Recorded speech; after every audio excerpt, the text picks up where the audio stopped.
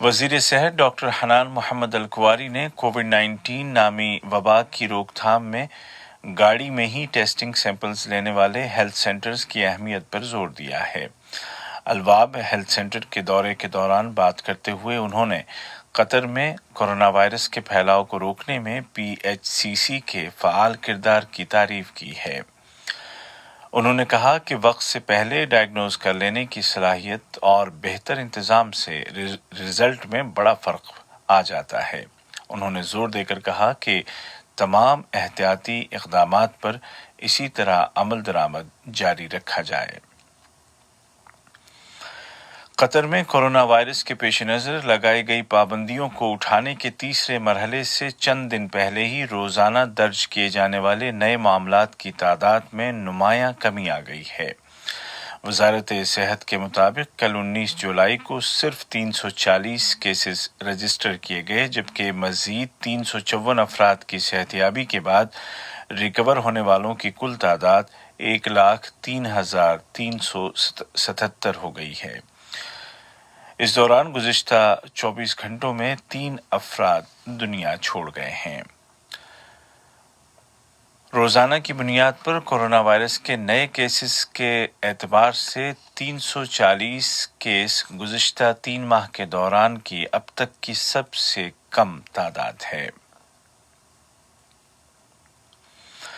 COVID-19 سے متاثر ہونے والا سب سے بڑا طبقہ نوجوانوں کا ہے۔ دنیا بھر میں بالخصوص ایسے ملکوں میں جہاں نوجوانوں کو مالی اور معاشی مشکلات کا سامنا ہے، قطر کا ادارہ صلتک کام کر رہا ہے اور فرصہ نامی پروگرام کے تحت نوجوانوں کی صلاحیتوں کو بروئے کار لا رہا ہے تاکہ ان کو سماجی اور معاشی طور پر اپنے پاؤں پر کھڑا کیا جا سکے اور معاشرے میں ان کے کردار کو مستحکم کیا جا سکے۔ یہ خبریں آپ اردو ریڈیو قطر سے سن رہے ہیں۔ عالمی سطح پر کورونا وائرس کا قہر جاری ہے اور اس مرض کا شکار ہونے والوں کی تعداد 1,45,00,000 تک جا پہنچی ہے۔ اقوام متحدہ اور دنیا کو خدشات ہیں کہ اس وائرس کا مستقبل قریب میں خاتمہ نہیں ہوگا۔ البتہ کئی ملکوں میں کووڈ-19 کا کامیاب علاج تلاش کرنے کے لیے تیزی کے ساتھ تجربات کیے جا رہے ہیں۔ چند دنوں قبل برطانیہ کے سائنسدانوں نے اعلان کیا تھا کہ اس وائرس کی کم از کم 6 مختلف اقسام ہیں جن کی علامات الگ الگ ہیں۔ لیبیا کے متعلق تازہ ترین خبروں میں ترکی کے صدارتی دفتر کے ترجمان جناب ابراہیم قالن نے کہا ہے کہ ان کا ملک لیبیا میں کشیدگی کو بڑھانے کے حق میں نہیں ہے، لیکن وہ طرابلس کی آئینی حکومت کے دفاع کے حق کی حمایت کرتا رہے گا۔ انہوں نے واضح کیا کہ ان کے ملک کا ارادہ لیبیا میں کسی اور ملک کا مقابلہ کرنے کا نہیں ہے اور نہ ہی اس کا ایسا کوئی پلان یا ایسی کوئی سوچ ہے۔ انہوں نے اشارہ دیا کہ ترکی اور لیبیا کی قومی حکومت کے درمیان فوجی تعاون کا معاہدہ ہے جس پر دسمبر 2019 میں دستخط کیے گئے تھے اور اسی معاہدے کے تحت ترکی لیبیا کی حمایت کر رہا ہے۔ دوسری جانب لیبیا کی وفاقی فورسز سرت اور الجفرا نامی علاقوں پر فوج کشی اور ان کو واپس لینے کے لیے کارروائی کی تیاریوں میں مصروف ہیں۔ لیبیائی حکومت نے مصر کے صدر السیسی کی دھمکیوں کو مسترد کرتے ہوئے انہیں خبردار کیا ہے۔ ایتھوپیا کی جانب سے دریائے نیل پر تعمیر کیے گئے النہضہ نامی بند کے متعلق تنازع جاری ہے۔ سوڈان نے کہا ہے کہ اس کو اس بند کے بھرنے کا کوئی خوف نہیں ہے۔ اسی مسئلے پر غور کرنے اور تنازع کو حل کرنے کے لیے سوڈان، ایتھوپیا اور مصر تینوں ملکوں کے رہنماؤں کی شرکت کے ساتھ افریقی سربراہ کانفرنس بلائی جا رہی ہے۔ اس مسئلے کو حل کرنے کے لیے مجوزہ افریقی کانفرنس سے کافی امیدیں وابستہ ہیں۔ ایران کے وزیر خارجہ محمد جواد ظریف بغداد کے دورے پر ہیں۔ اس موقع پر عراقی وزیر خارجہ فواد حسین کا کہنا تھا کہ عراق اندرونی معاملات میں بیرونی مداخلت کو مسترد کرتا ہے اور تمام پڑوسی ملکوں کے ساتھ متوازن تعلقات قائم کرنا چاہتا ہے۔ اس موقع پر ایرانی وزیر خارجہ کا کہنا تھا کہ خطے میں عراق کا کردار نہایت ہی اہمیت کا حامل ہے۔ اور شام سے آنے والی خبروں کے مطابق ترکی کی سرحد پر واقع باب السلامہ نامی گزرگاہ کی طرف جانے والی سڑک پر کیے گئے کار بم دھماکے میں کم از کم 7 افراد ہلاک اور دیگر 8 زخمی ہو گئے ہیں۔ یہ علاقہ حلب صوبے میں واقع ہے۔ دھماکہ اس مقام پر کیا گیا جو ترک فوج اور اس کے حلیف جنگجوؤں کے کنٹرول میں ہے۔ آج کا پہلا نشریہ ختم ہونے سے قبل اس وقت کی اہم سرخیاں ایک مرتبہ پھر سن لیجیے۔